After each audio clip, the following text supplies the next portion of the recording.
In this video, I will guide you how to write number in circle in Word.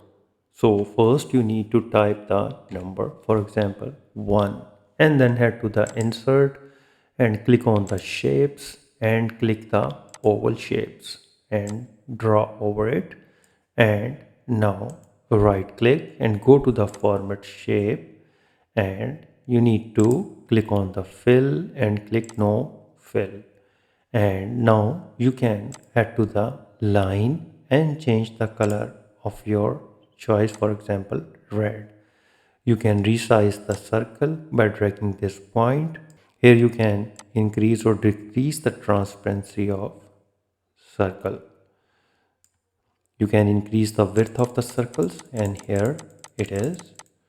And if you want to make it double line, you can go to the compound style and click on this option, and this is, you can see that it is double line. You can also select the 3-line borders for like this one. So I hope you understand how you can write number in circle in Word document. If you think this video is helpful, please support my channel. Thanks for watching.